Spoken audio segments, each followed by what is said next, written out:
Hey y'all, welcome to another episode of Card Blitz. This is episode 52. I'm your host, Kelly Reed, joined by my good friends Royce Waxenfelter and Aaron Waxenfelter. Gentlemen, how's it going? Doing great. Great. How are you, Kelly? Good, good, good. Here we are, through the holidays, getting back into the grind of things. Lots of football going on, and I figured that if I'm going to talk a lot of football, I'd like to have you two guys share that experience. Love it. Cool. Well then, let's. Normally we do like a birthday boy or girl, but we'll pass on that today. Let's just get straight into show and tell, and then we'll get into our main topics. Cool. All right. All right, Well, so tell who wants to go first? I'll go first real quick because mine's pretty quick, but I took some Christmas money and I went to the local card shop on Saturday. So I got a couple cards I wanted to show off just because I got my first 55 Bowmans. So hopefully you can see a few of those. Oh It's yeah, just such a cool, iconic card that I've never had any of them before. So I was excited about that. And then I got this card. I've never seen it before, but it's a card that has, see if you can see it. On one side, it's got Vaughn Johnson, and then on the other side, it's got Sam Mills, and it's called Thunder and Lightning. huh. Boy, let's see if you can see without the glare. Anyway, it was a really cool skybox mid '90s uh, Thunder and Lightning or early '90s. But both of those guys played in the USFL, and they both played on the Saints on the same team. So I just thought it was a unique card, Thunder and Lightning, pretty cool. Well, if you can send over, the like a couple of pics of that, I'll get some slides going to show off Yeah. that card.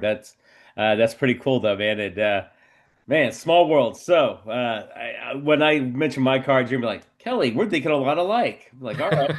That's How cool. about you, Okay. Aaron? You got any recent acquisitions? Yeah, I got this Dick Night Train Lane. I Oh, think it's a 61.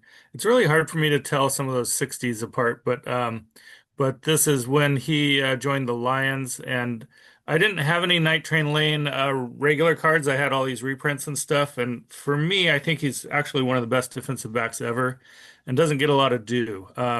He was hard hitting, and he was also the league leader in interceptions his rookie year. He had 14 in wow. 14 games, and that still stands the most interceptions ever in a year. So that was more than 60 years ago, and it's still there. So this guy, I think he is in the Hall of Fame, but when people talk about best defensive backs ever, he's never in the conversation. I think he should be. That's Right. interesting. Did you mention his nickname? Yeah, Night Train, Do Night you Train did you Lane. ever read about how he got that nickname? I haven't. I don't know that. Royce, do you know? Interesting thing to check I don't out. know. Yeah, well, apparently he hit so hard it was like a train, so that's Oh, why really? Like a freight train night hitting you? Yeah. night train lane.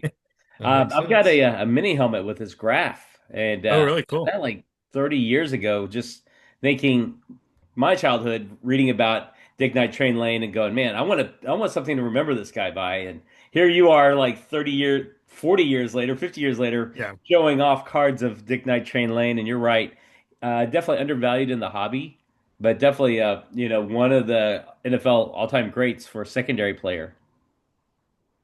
For sure. I was going to ask you, Royce, why did you go with the 55s? I'm curious, like what sparked your interest there? Just because I didn't have any, and I was really just looking at some vintage cards to buy that I didn't have, and I love the look of them. That kind of a little halo that they have around the player. Let's see if I can get it to Yeah, right zoom there. in. You had it Okay. a second ago. And once you get closer to the camera, it zooms in on it. So Okay. There yeah, you go.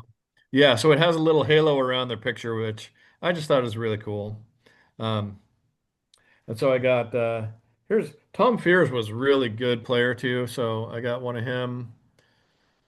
So hard to see, but anyway, um, I just was kind of drawn to the look of them and the fact that I didn't have any yet. So I figured while I have some Christmas spending money, I'm going to get some. well, hey, you can never go wrong with some old collectibles, right? Yeah. Well, guys, for me, the card, I guess, of the old days was this 74 tops, once great Baltimore Colt quarterback, recently acquired by the Oh, San Diego Chargers quarterback.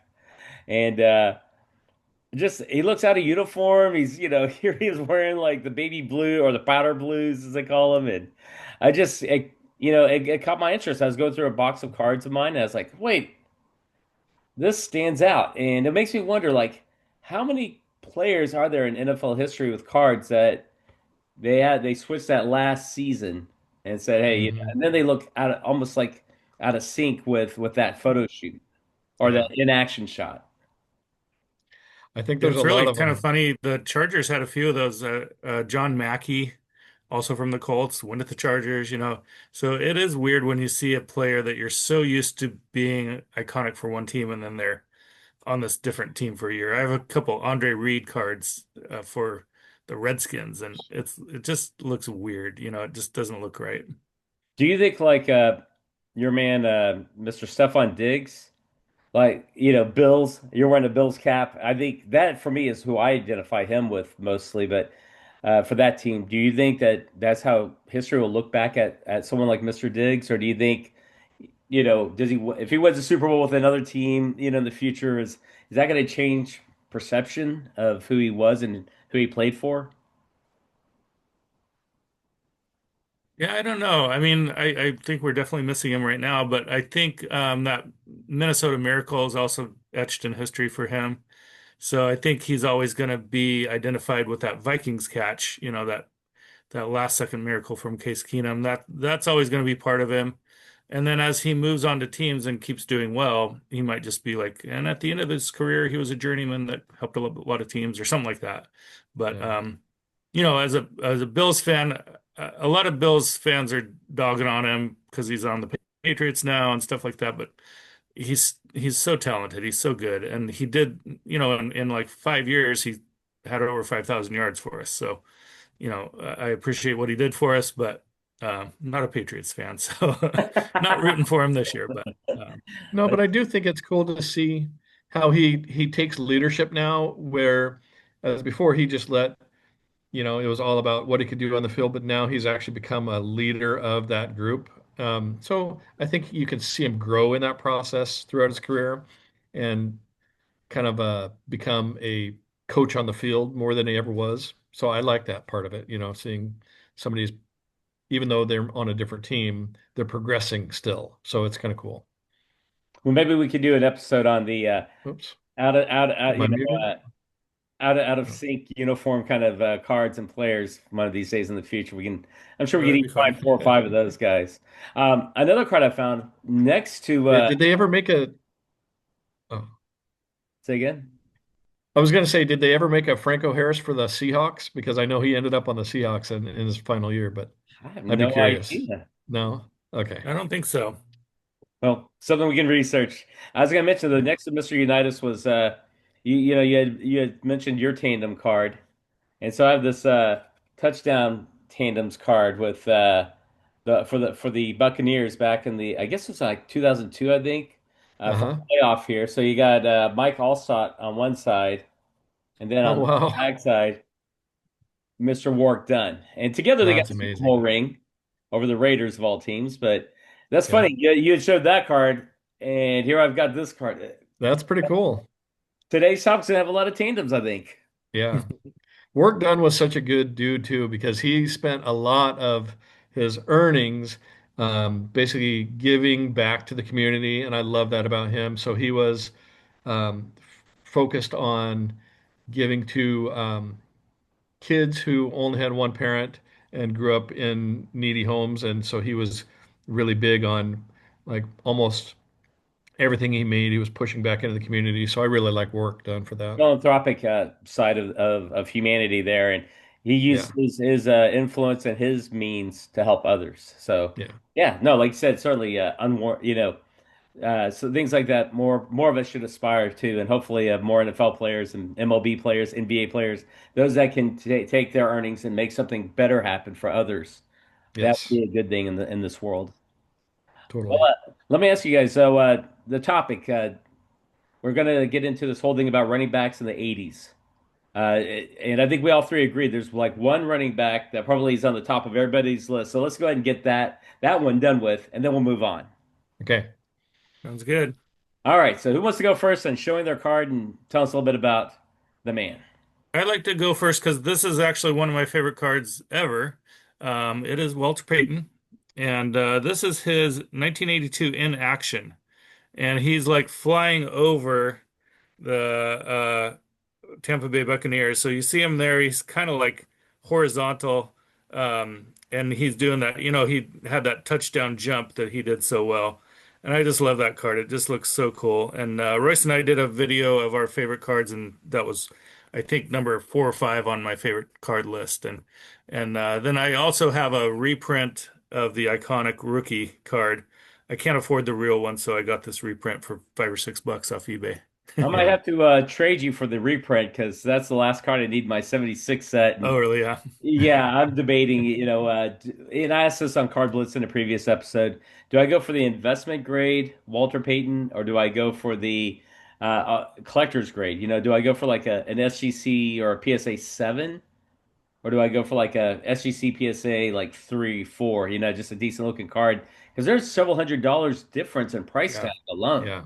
Yeah. That's I why I couldn't say go find for the one for lower under one like because then you 400 can bucks. So I always, was if like, you ever get rich down the road, then go. Yeah, when I get rich, but and I plan on bindering this set, so that's where I think the reprint card throwing that in there, it's like, hey, it's the exact same card, it's just a reprint. So Right.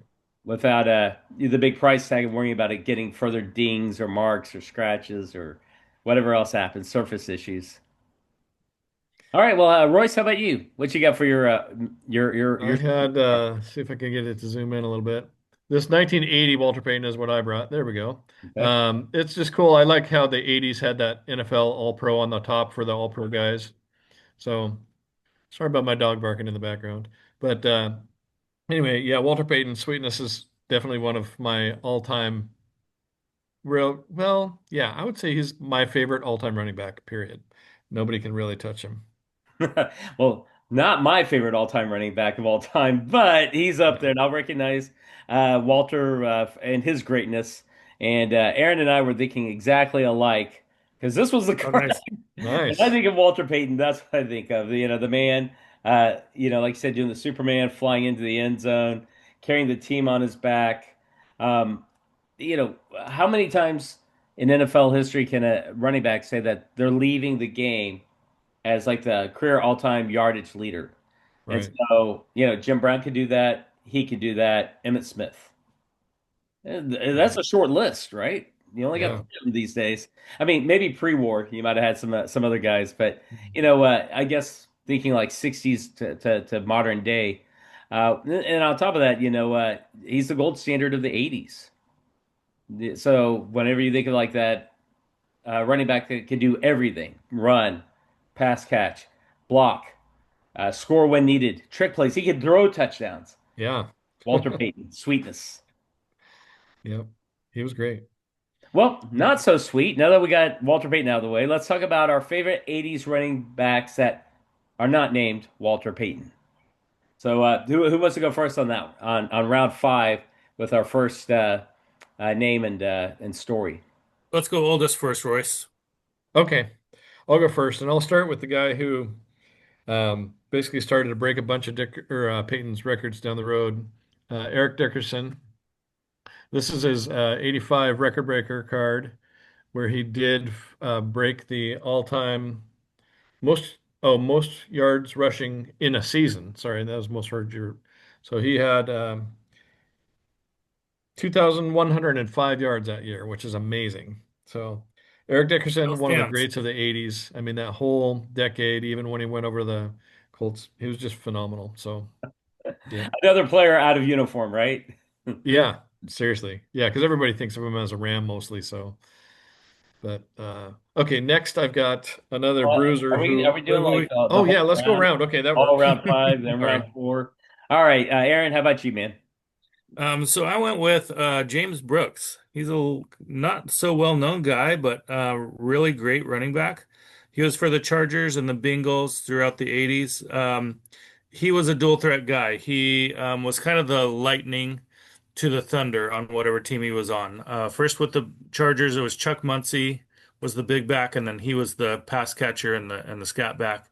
And then on the Bengals, there was Larry Kennebrew first, and then there was Ickey Woods, and he was the changeup. But he had some 1,000 yard years rushing. He had tons of receiving yards. All told, he had over 10,000 yards combined.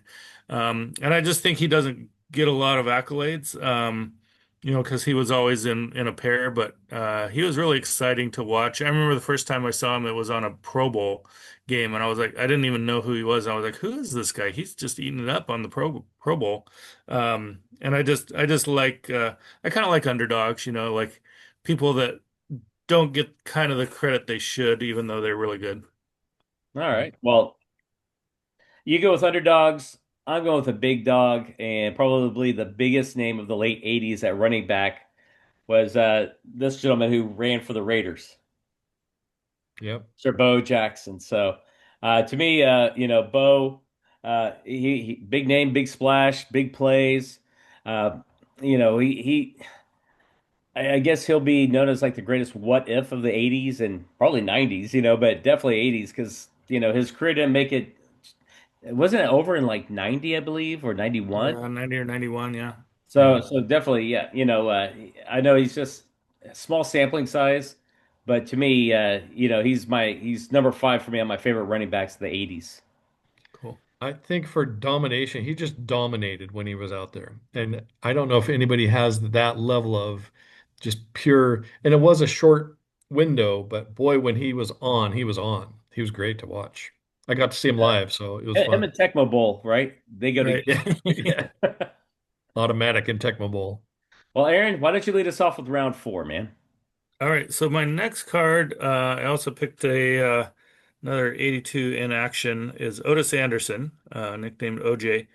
This guy, he set the rookie rushing single season record when he was a rookie in '79, and then for the next 5, 6 years for the Cardinals, he was just perennially up there, over 1,000 yards, some 1,500 yard seasons, stuff like that, and then he resurrected his career later on with the Giants, and in '89 he got another 1,000 yard year. And then unfortunately in '90 he got the Super Bowl MVP when they beat the Bills. So this guy I really liked just because he had a little bit of a lull in the middle of his career, and then he jumped back in, and after everybody thought he was washed up, he proved them wrong. So I really like him too, because he had some of the earlier cards I remember, 79 or 80, 81 cards that I remember having as my own cards rather than sharing them with my brothers. Well, Royce, let me go with my number four, then and then you're Yeah. up. So my number four, though, back to the tandems, back to sharing a backfield. So we know Bo Jackson, so he shared the backfield with one Marcus Nice. Allen, Yeah. and just again, they Marcus Allen, what he accomplished on the field and getting a Super Bowl title, Heisman Trophy winner. Wasn't he also the Super Bowl MVP that year that he won his time? Yeah, And he also had a league MVP, correct? I think so. Yeah. So I think Mhm. he's the Mhm. only running back in history to do that. And he's a product of the 80s, even though he finished his career with another team in the 90s. I always think of Marcus Allen with the Raiders. All For right, sure. your turn. What you got, man? So my guy is Earl Campbell, and he started out being great in the this is his rookie. As a rookie, he beat the 1 year before Otis, he had the rookie rushing record. He broke it. So this is a 79 card of him, but he was really good in the 80s, like especially early 80s. He was pretty dominant. Just a almost a fullback and a running back body, or other way around, running back and a fullback body, so just bruising people. And one of the all-time, if not the best Oiler ever, maybe Warren Moon, but I can't think of another Oiler I would want to draft. So Earl Campbell is pretty awesome. Do you remember his nickname? Oh man, how do I not know this? I The something Rose. What is it? Only, yeah, it's only us Texas would know that. He's the Tyler Rose out of Tyler, Tyler. Texas. okay, yeah, And I didn't. yeah, he's a Longhorn great. So yeah, definitely. You know, Earl has a special place in my heart, man, and he's still, out and about, and he's still signing a lot of autographs and doing some photo ops, and so, you That's know, cool. to think of like most folks think of him in that late '70s Oilers era because of the fact that Topps didn't manufacture any more cards of his. So that, I think in their minds they just kind of placed him back then. But you're right, he had a great career in the '80s too, and broke the Yeah. 1,000 yard rushing mark several times. hmm Yeah, he was awesome. And didn't he end up with the Saints at the end of his career? Yes, Yep. definitely played. I know he played for the Saints with him and Kenny Stabler were there, and they were with Bum Phillips, in the mid '80s, I think, '84 or '85. Yeah, Well, let me cool. lead off round three, man. Sure. So my round three goes back to Royce's round five, and that's one Eric Dickerson. As far as like my favorite running backs of the '80s, and you know, here again in Texas, him and Craig James and the Pony Express from SMU. There was a lot of hype on Dickerson when he's heading into the NFL. You mentioned the 2105 rushing yards, like I it's up there, man. I mean, like that's a record still, right? Yep. He Yeah. broke OJ's record, right? So Yep. Yep. now, do you think that's a record that'll get broken in our lifetimes? You think? I I don't know, think it because will eventually with the 17 games especially, but yeah, that's true. doing it at 16 was pretty cool. I wonder then if people look back at like someone like Jim Brown and go, "Hey, he did his records, in 12 game seasons." I wonder if there's an asterisk that goes after that, or if they just say, "No, look, it's a product of the era. It is what it is. Yep. 17 games, 16 games, 14 games, 12 games." Yeah. But In my mind, I tend to break them up by decades and go like Jim Brown for the 60s, maybe Franco for the 70s, and Eric Dickerson for the 80s and that kind of thing. So, but I think other people probably more break them up by the number of games they played, but they kind of align in a I look at way. Dixon as like the most probably dominant pure runner of the '80s. Yeah. He broke was it over 1,500 yards like two or three times in the '80s alone. hmm But yeah, and then he went off to the Colts, and that was that. So, Royce, how about you, man? For your round three, what you got? So I'm going to steal this before you get it. This is one Tony Dorsett. Dude, that's a Uh, rookie card of his too, man. yeah. So this one's a 78 great tops. card.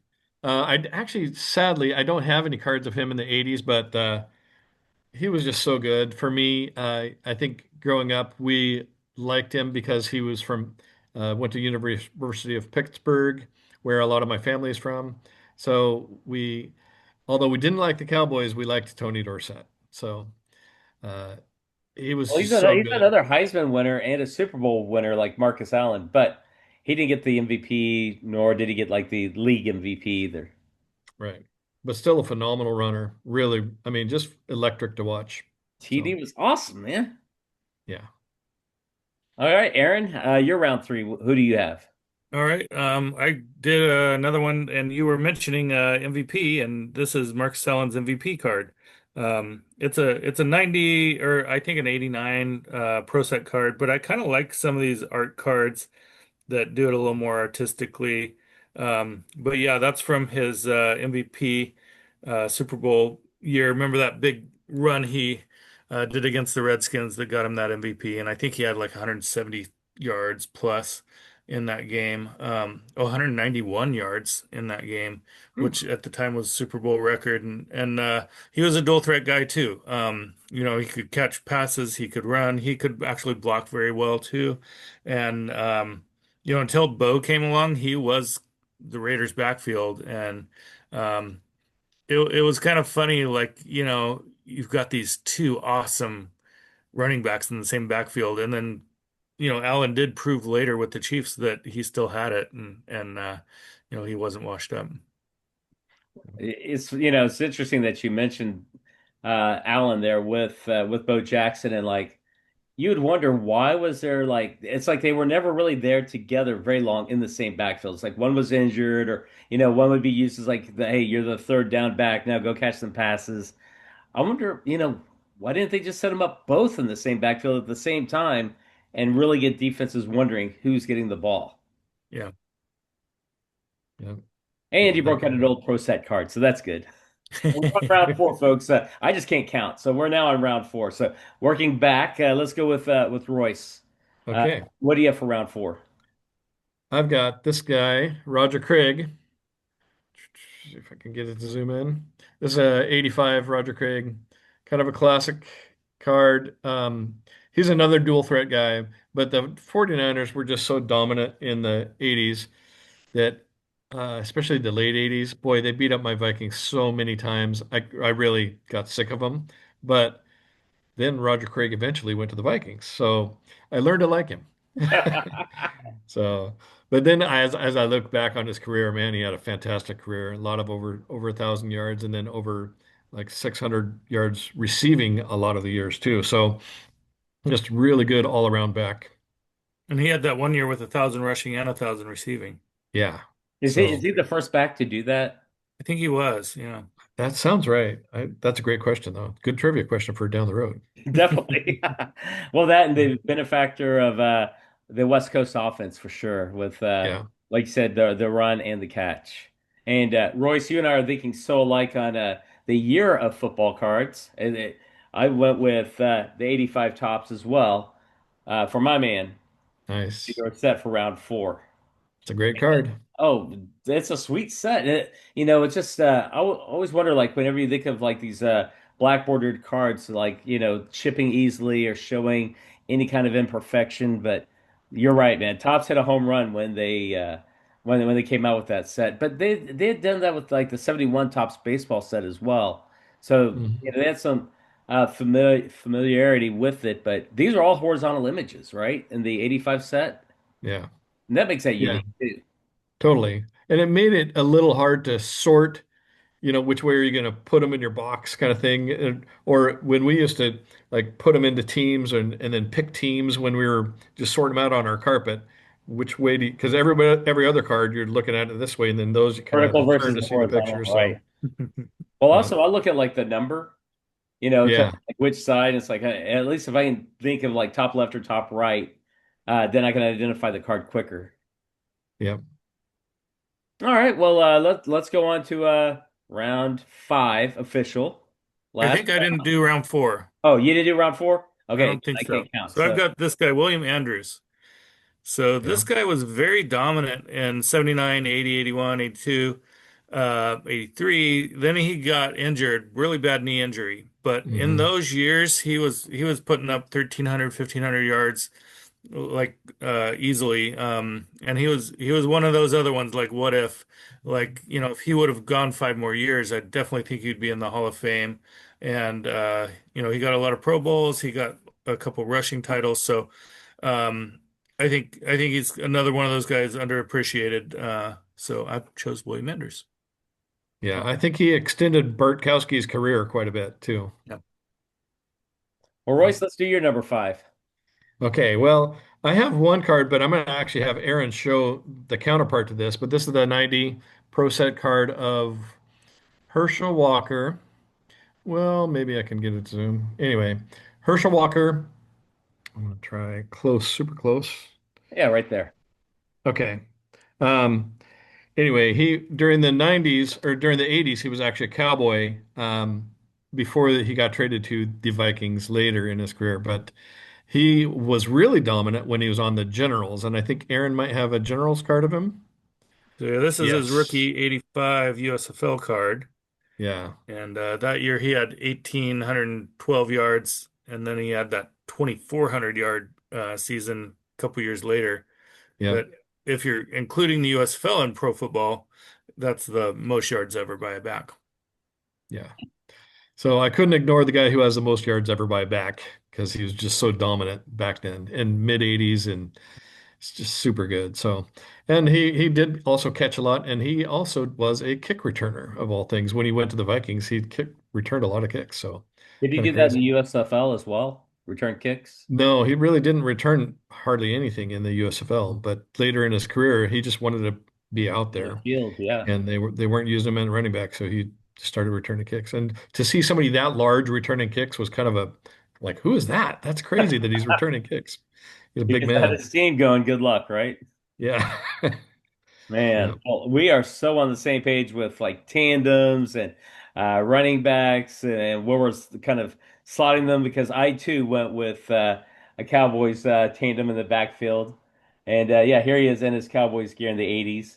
I Nice. Herschel Walker, man, and I do not have the USFL card, so kudos to you two for y'all's commitment to the USFL. But I can't imagine like if he had all those yards in the NFL, like he had 18,000 yards, I think, rushing total between both leagues.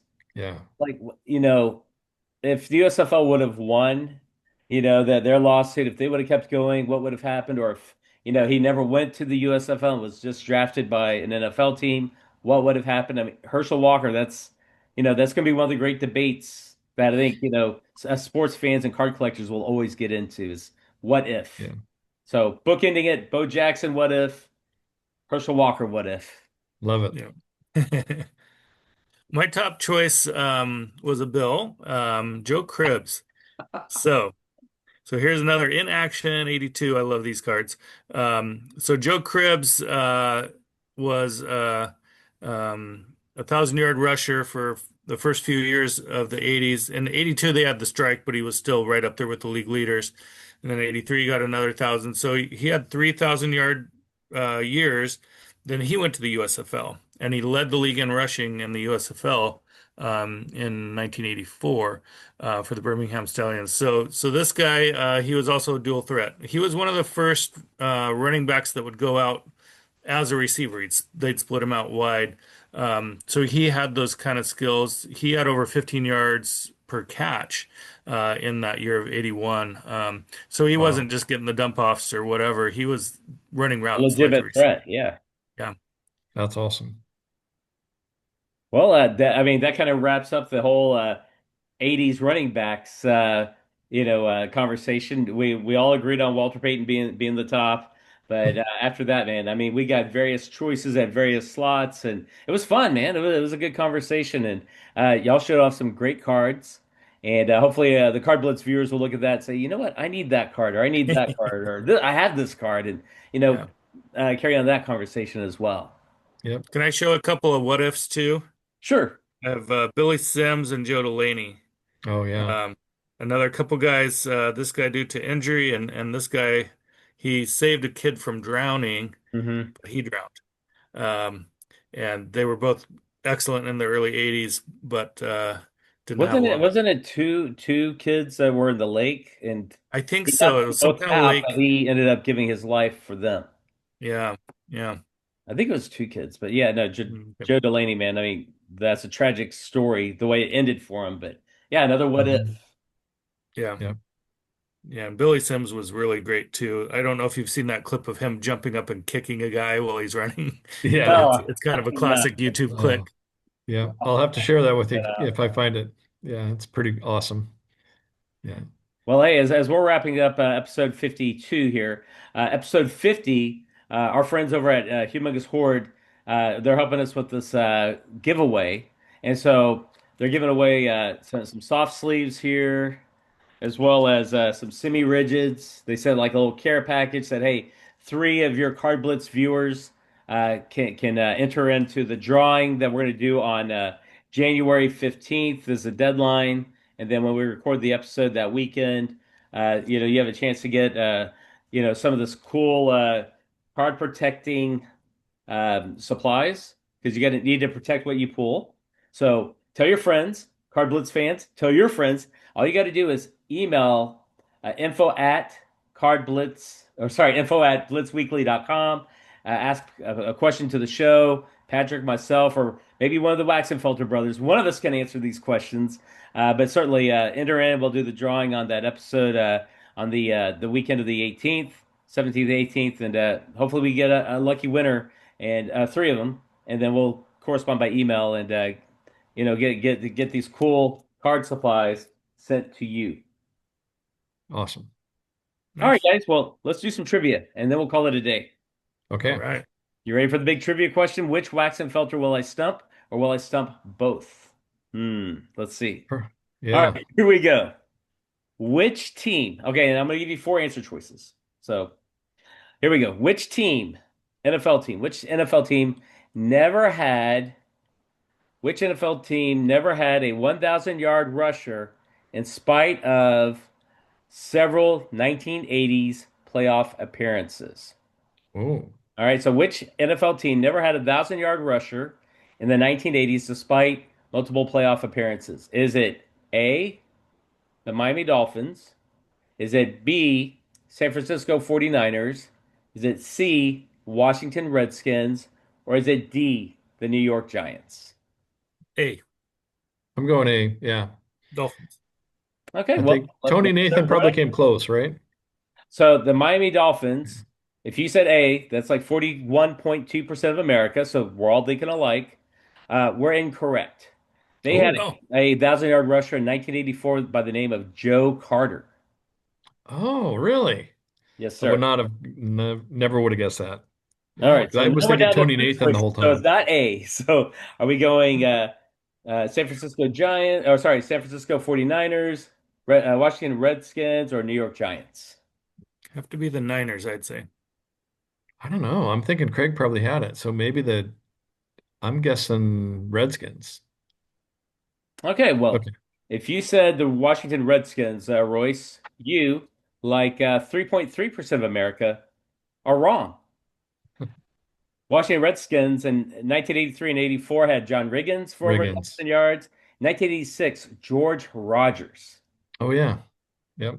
And if you said New York Giants, you're also wrong because they had a 1,000 yard rusher, two of them, Rob Carpenter in 81 and Joe Morris in 85. So the correct Okay. answer is the San Francisco 49ers. Hmm. Wow. Oh, Even wow. with Roger Craig love, right?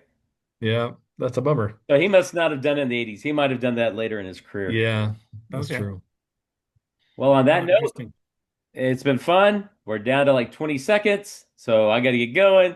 But CardBlitz fans, we'll see you on the next episode and catch up with you later. Enter into that drawing. Win your prize pack from Humongous Hoard.